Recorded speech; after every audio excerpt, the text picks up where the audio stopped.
Assalamualaikum warahmatullahi wabarakatuh. Allahu Akbar, Allahu Akbar, Allahu Akbar. Allahu Akbar, Allahu Akbar, Allahu Akbar. Allahu Akbar, Allahu Akbar, Allahu Akbar. Allahu Akbar kabira, walhamdulillahi katsira, wa subhanallahi bukrata wa asila. La ilaha illallah wallahu akbar. Allahu akbar walillahil hamd. Alhamdulillahilladzi bi ni'matil iman wal islam wa huwa akbarun ni'mam. Asyhadu an la ilaha illallah wa asyhadu anna Muhammadan abduhu wa rasuluh.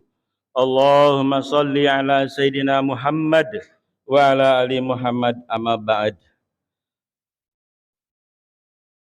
Fa ya ayuhan nas ittaqullaha haqqa tuqatih wa la tamutunna illa wa antum muslimun.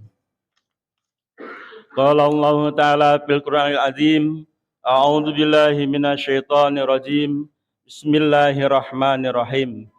Inna a'tainakal kausar, fasholli li rabbika wanhar, inna syani'aka huwal abtar. Qala Rasulullah sallallahu alaihi wasallam, al-hadu mabrurun, laisa lahul jaza ilal jannah. Shadaqallahul azim wa shadaqa Rasulullah Habibul Karim. Allahu Akbar, Allahu Akbar, Allahu Akbar. Jamaah salat Idul Adha, Mushola Nurul Huda rahimakumullah. Seiring gema takbir yang telah berkumandang sejak tadi malam sampai tadi pagi dan 3 hari berikutnya pada hari tasyrik, marilah sama-sama kita bersyukur kepada Allah Subhanahu wa Ta'ala atas limpahan nikmat yang diberikan kepada kita sekalian. Bapak dan Ibu, adik-adik, anak-anakku sekalian, jamaah salat Idul Adha. Mengapa kita harus bersyukur? Yang pertama antara lain karena kita saat ini saja kita sedang menikmati nikmat yang besar, yakni nikmat sehat wal afiat.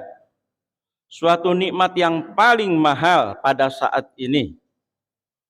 Terlebih pada saat ini, begitu mahalnya nikmat sehat.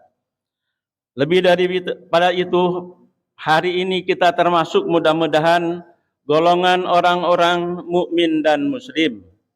Ini adalah nikmat yang paling besar, Bapak dan Ibu sekalian. Kalau kita hitung-hitung nikmat yang diberikan oleh Allah, jangankan nikmat dalam setahun, 1 bulan, 1 minggu, hari ini saja, pagi hari ini saja, kita sudah merasakan nikmat yang sebanyak-banyaknya. Nikmat yang begitu banyak tidak mungkin dapat kita hitung. Wa in ta'udu nikmatallah la tuhsuha, kata Allah. Sesungguhnya kalau engkau ingin menghitung-hitung nikmat yang aku berikan, niscaya engkau tak akan dapat menghitungnya. Salawat dan salam kita sanjungkan kepada Nabi besar Muhammad Rasulullah sallallahu alaihi wasallam, Rasul teladan umat yang membawa amanat bagi seluruh masyarakat untuk memperoleh maslahat di dunia dan di akhirat. Bapak dan Ibu, saudara sekalian, momentum Zulhijjah sebagaimana yang sedang kita hadapi sekarang ini, yakni bulan yang termasuk dimuliakan oleh Allah Subhanahu wa Ta'ala. Bulan yang mulia di antara bulan-bulan yang ditetapkan ada 4 bulan. Dan Zulhijjah ini, ketika bicara soal Zulhijjah, maka ada 2 hal. Menurut Profesor Dr. Green Syekh Saltumah menyebutkan bahwa momentum Zulhijjah mengingatkan 2 hal besar bagi kita. Yang pertama adalah mengingatkan tentang ibadah haji, dan yang kedua adalah mengingatkan ibadah kurban. Bapak dan Ibu, saudara-saudara sekalian, marilah kita urai sedikit demi sedikit 2 hal pokok itu, yakni soal ibadah haji dan ibadah kurban. Jamaah rahimakumullah. Ibadah haji merupakan rukun Islam yang kelima. Dari rangkaian rukun Islam, mulai dari syahadat, sholat, puasa, zakat, dan terakhir adalah ibadah haji. Susunan rukun Islam yang dimulai dengan syahadat, di puncaknya adalah haji, mengandung makna bahwa sesungguhnya orang yang ingin mencapai derajat yang kelima, yaitu ibadah haji, hendaknya sudah menyelesaikan persoalan-persoalan pokok di bawahnya. Antara lain, diharapkan kita sudah memiliki kekuatan syahadat, memiliki betul-betul bahwa kita adalah menyatakan diri sebagai muslim dan mukmin. Syahadat melalui ucapan dan syahadat melalui perbuatan. Yang berikutnya, saudara sekalian, haji sebagai posisi rukun Islam yang kelima, itu adalah ibadah yang berbeda dengan ibadah-ibadah yang ada di bawahnya. Syahadat hanya cukup dengan modal ucapan dan tetapan hati sudah cukup. Sholat, ada memang dibutuhkan material, tapi sedikit sekali, hanya perlengkapan sholat. Kemudian puasa, yang penting adalah kekuatan mental untuk mengerjakan. Zakat memang ada, dibutuhkan material, terutama adalah zakat mal.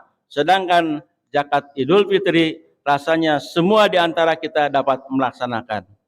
Ibadah haji sebagai rukun Islam yang kelima, berada di atas. Ibadah haji ini ibadah yang luar biasa. Dia membutuhkan biaya yang banyak, dia membutuhkan kekuatan fisik yang hebat. Karena banyak dalam rangkaian ibadah haji maupun umroh dibutuhkan fisik yang kuat. Namun demikian, ibadah haji yang terbilang berat dan mahal ini termasuk ibadah yang sangat digandrungi oleh seluruh umat Islam di dunia, bukan hanya orang-orang Muslim di Indonesia ini. Terbukti, Bapak dan Ibu saudara sekalian, dari tahun ke tahun jamaah haji yang berangkat dari berbagai negara ke Mekah, Madinah, dan seterusnya di sekitar itu bukan berkurang, semakin tahun semakin banyak. Tahun ini 2022, Kerajaan Arab Saudi memberikan kuota 1 juta bagi jamaah di luar penduduk Saudi dan sekitarnya. Dan alhamdulillah Indonesia dari 1 juta kuota itu memperoleh lebih dari 100.000, lebih dari 10%. Ini adalah termasuk yang paling besar. Ini kelipatan yang baik karena 2 tahun kemarin jamaah haji hanya dibatasi 100.000. Dan sekarang sudah bisa mencapai untuk luar negeri saja diberikan kesempatan untuk 1 juta kuota haji. Kemudian berturut-turut dari negara-negara lain yang banyak jumlahnya, Pakistan 81.000, Bangladesh 57.000, Nigeria, Iran, Turki dan Mesir masing-masing di kisaran 40 sampai 30.000. Jamaah, kami sampaikan data ini dengan maksud bahwa sedemikian rupa, sedemikian hebatnya keinginan orang untuk melaksanakan ibadah haji. Untuk daerah Banten saja, Bapak dan Ibu sekalian perlu diketahui, penduduk Provinsi Banten yang ingin berangkat haji dengan kuota 4.290 atau 5.000 per tahun, maka orang yang ingin haji orang-orang Banten dibutuhkan waktu tunggu 53 tahun. DKI 25 tahun dan Jawa Barat 27 tahun. Belum seberapa, Bapak dan Ibu sekalian, di beberapa kota di daerah Sulawesi ada yang harus menunggu 90 tahun bahkan lebih. Pertanyaannya, mengapa ibadah haji ini memiliki magnet yang begitu besar? Mari kita kupas sedikit demi sedikit. Bapak dan Ibu sekalian, bahwa orang yang dipanggil haji ini orang yang sangat istimewa. Tidak semua orang yang memiliki uang, memiliki harta, dipanggil oleh Allah untuk berangkat haji atau umroh. Hanya orang-orang tertentu yang dapat panggilan dari Allah Subhanahu wa taala. Baik dia berangkat haji atas dasar memang berangkat ataupun mereka yang bertugas. Yakinlah ini bahwa ini adalah undangan dari Allah Subhanahu wa taala. Jadi orang yang berangkat haji itu adalah orang yang memiliki panggilan yang kuat dari Allah, dan itu juga termasuk menunjukkan rasa takwa kita kepada Allah Subhanahu wa taala. Mungkin orang yang punya uang sekalipun akan berpikir, untuk apa buang uang 50, 60, bahkan haji furoda. Haji furoda itu adalah haji legal di luar kuota, itu biaya yang paling murah adalah 300 juta. Bahkan ada yang 500 sampai dengan 100 juta. Demikian magnet luar biasa untuk pergi haji itu. Karena memang ini merupakan panggilan yang luar biasa, undangan dari Allah Subhanahu wa taala. Yang berikutnya, daya tarik atau motivasi besar orang berangkat haji, jaminan dari Allah. Mereka yang berangkat haji dengan memenuhi persyaratan tertentu, maka akan diampuni dosanya, akan dibersihkan dosanya.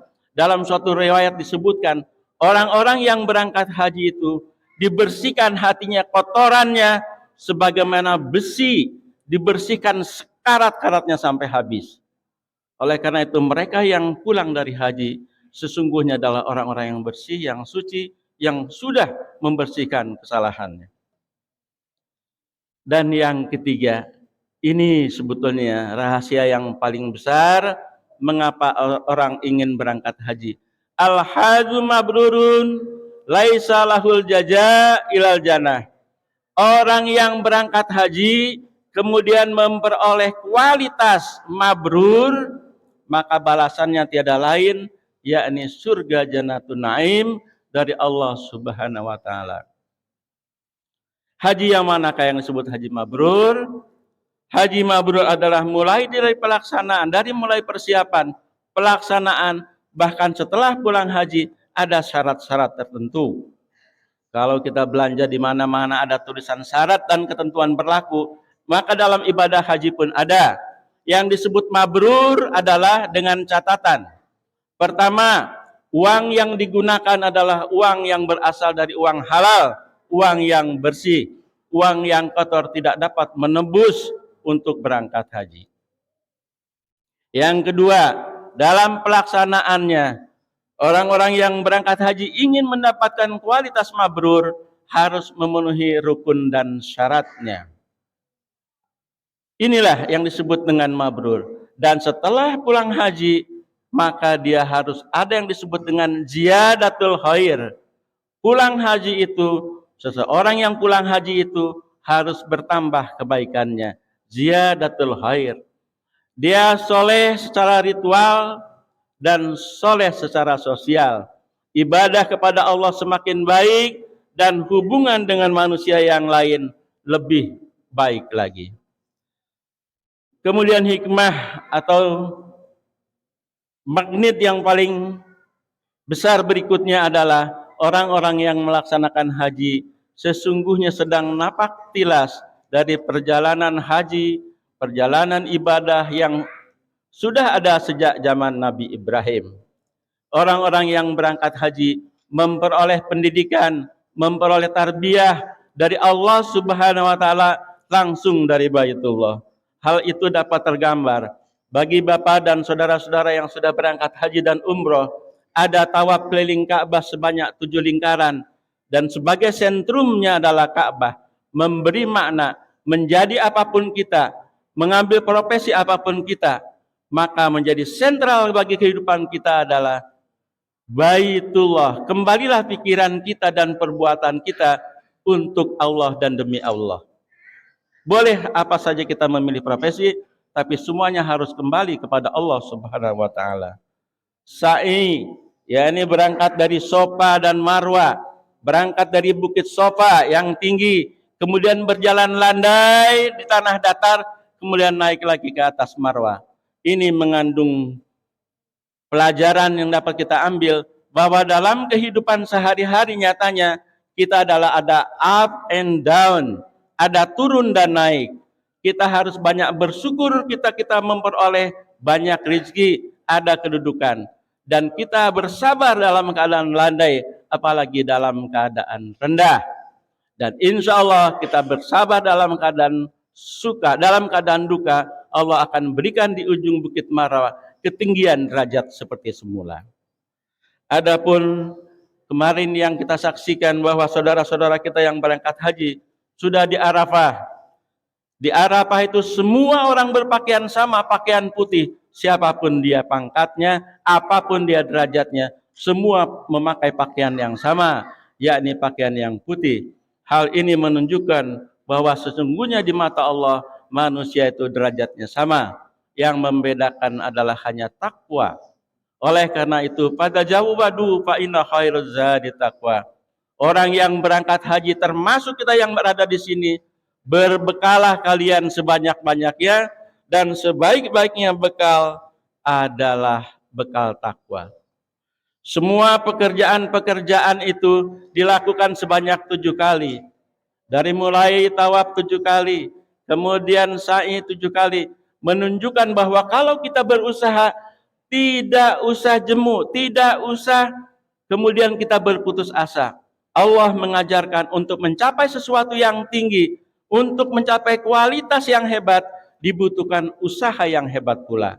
Oleh karena itu ajaran semua ibadah dilakukan 7 kali menunjukkan bahwa kita dalam mencapai sesuatu harus siap menempuh berulang-ulang.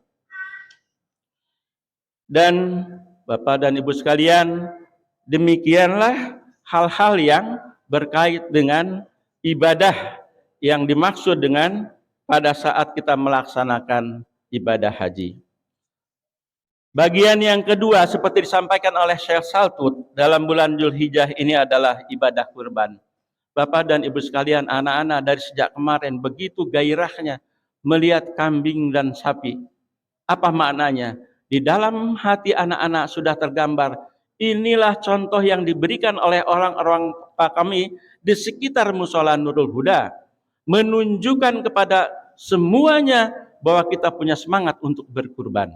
Inilah yang dimaksud dengan ibadah kurban. Ini adalah ibadah meneladani apa yang disebut dengan kisah luar biasa yang dialami oleh Nabi Ibrahim dan Nabi Ismail. Bapak dan Ibu sekalian, Nabi Ibrahim itu baru memperoleh keturunan, baru memperoleh anak, itu sudah ketika usia di atas 80 tahun. Setiap saat, setiap waktu selalu bermohon kepada Allah, ya Allah, berikan kami keturunan, ya Allah, berikan kami putra. Baru dikabulkan setelah usia 80 tahun. Hal ini diabadikan dalam suatu surat As-Saffat 101-102 yang mengatakan, Bapak Ibu sekalian, penantian selama sekian tahun itu terbayar dengan diberikannya putra yang begitu hebat yang bernama Ismail. Gembira sekali Nabi Ibrahim memperoleh putra yang diberi nama Ismail. Namun ternyata ujian bagi Nabi Ibrahim belum selesai.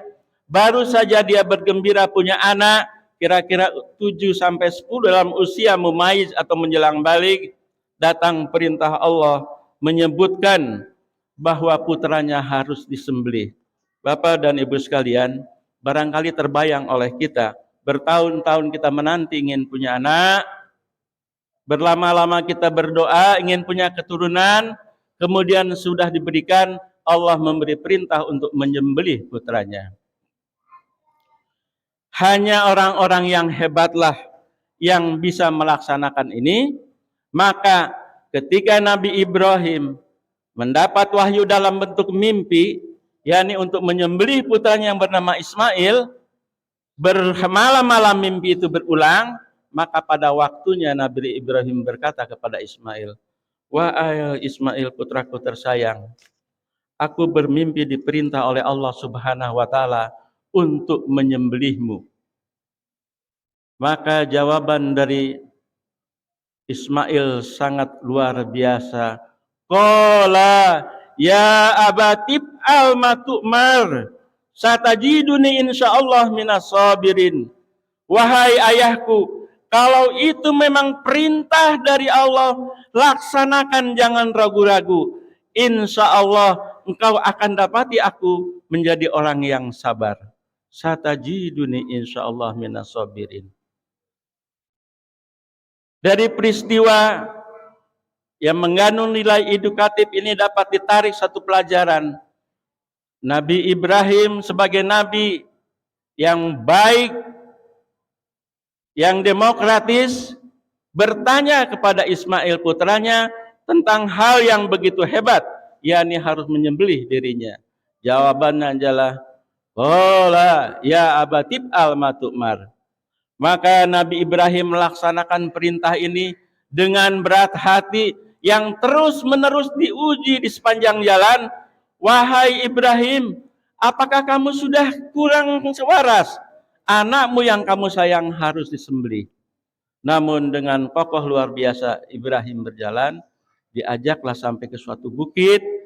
Sudah tiba waktunya dicari satu tempat, diletakkanlah leher Ismail di sebuah batu, kemudian diambillah bilah pedang atau golok kalau di sini, ditempelkan pedang atau golok ini ke leher Nabi Ismail. Bismillahirrahmanirrahim. Dengan bercucur air mata, namun didorong oleh kekuatan batin, Bismillahirrahmanirrahim. Maka ketika tiba detik-detik untuk eksekusi, Allah menggantikan wujud daripada Nabi Ismail dengan gibas yang besar, dengan ambing yang besar, dengan biri-biri yang besar. Disinilah mulai adanya perintah atau syariat kurban. Makna yang terkandung dari ini adalah bahwa kalau kita berani mengorbankan apapun yang kita miliki, Allah akan gantikan dengan hal yang lebih baik. Bapak dan Ibu yang berkorban hari ini, baik patungan sapi maupun kambing secara perorangan, yakinlah bahwa Allah akan mengganti rezeki yang kalian berikan, yang Bapak Ibu berikan, akan diganti beribu-ribu lipat insya Allah. Amin ya rabbal alamin. Hal ini mendorong bagi kita tahun depan kita sama-sama berazam, berniat untuk dapat berkurban. Kemudian yang terakhir, Bapak Ibu sekalian, berbeda dengan zakat, pembagian atau distribusi kurban ini dapat diambil oleh sahibul kurban yang berkurban, boleh sepertiganya, dan sebagiannya diberikan kepada fakir miskin, kepada sahabat, kepada handai taulan, bahkan kepada agnia, kepada orang-orang yang mampu sekalipun. Daging ini dapat diberikan dengan maksud mudah-mudahan ini menjadi syiar bagi kita semua. Boleh jadi orang yang mampu, orang yang kaya itu dia akan terenyuh, hatinya akan terharu, ya Allah, mengapa aku yang mampu ini tidak berkurban, sedangkan saudara-saudara kami yang menurut hitungan ekonominya di bawah kami, mereka semuanya mau berkurban. Diharapkan setelah kita berikan daging kurban, akan terbetik pikiran untuk berkorban di tahun-tahun yang akan datang. Apalagi kalau dia tahu ancaman besar bagi orang yang mampu berkorban namun tidak melakukan. Dalam satu riwayat disebutkan, orang-orang yang sudah mampu berkorban, dia memiliki harta kekayaan, tapi tidak dilaksanakan, maka ancamannya, jangan dekati tempat sholatku. Jangan dekati tempat sholatku. Maksudnya jangan mendekat kemari, kalian pergi saja sampai kalian kembali dengan kesiapan untuk berkurban. Hadirin jamaah salat Idul Adha Mushola Nurul Huda yang berbahagia. Mudah-mudahan khutbah singkat ini membawa manfaat bagi kita semua. Barakallahu li wa lakum bil Qur'anil azim wa nafa'ani wa iyyakum bima fihi minal ayati wa zikril hakim.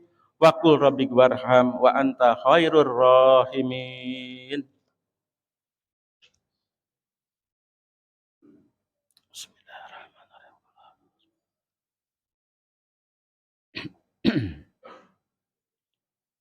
Allahu akbar, Allahu akbar, Allahu akbar, Allahu akbar. Allahu akbar, Allahu akbar, Allahu akbar, Allahu akbar walillahil hamd. Alhamdulillahi ala ihsani wa syukri ala taufiqih. Asyhadu an la ilaha illallah wa asyhadu anna Muhammadan abduhu wa rasuluh. Allahumma shalli ala sayidina Muhammad wa ala ali Muhammad. Qala Allah Ta'ala fil Qur'anil azim, innallaha wa malaikatahu yusholluna 'alan nabi ya ayyuhalladzina amanu shallu 'alaihi wa sallimu taslima. Jamaah, marilah di penghujung khutbah ini kita sama-sama berdoa kepada Allah Subhanahu wa taala agar apa-apa yang kita harapkan dapat dikabulkannya. A'udzubillahi minasyaitonirrajim. Bismillahirrahmanirrahim. Astagfirullahaladzim, astagfirullahaladzim, astagfirullahaladzim. Innahu ghafurur rahim. Allahumma ghfir lil mu'minina wal mu'minat wal muslimina wal muslimat al ahya'i minhum wal amwat. Allahumma ya Allah, kami bermunajat kepadamu ya Allah, ampuni dosa-dosa kami, dosa kedua orang tua kami. Sayangi mereka sebagaimana mereka menyayangi kami semenjak kecil. Ya Qawiyyu ya Aziz, sembuhkanlah keluarga kami, saudara-saudara kami yang sedang terbaring sakit dimanapun mereka berada. Ya Allah, tolonglah saudara-saudara kami yang saat ini berada dalam kesulitan, dalam hal apapun juga, mudahkanlah segala urusannya ya Allah. Ya, berikanlah kepada kami rezeki yang melimpah, yang halal dan berkah, agar dapat berkurban di tahun depan. Ya Allah, kami tak pernah lelah berdoa, tak pernah jemu meminta dan mengharap kepadamu. Izinkanlah kami yang hadir di sini dapat berkunjung ke Mekah dan Madinah, mengunjungi Baitullah dan makan Rasulullah untuk haji dan umrah, ziarah ke makam Rasulullah, Rasul kecintaan kami semua. Ya Allah, kabulkanlah doa kami.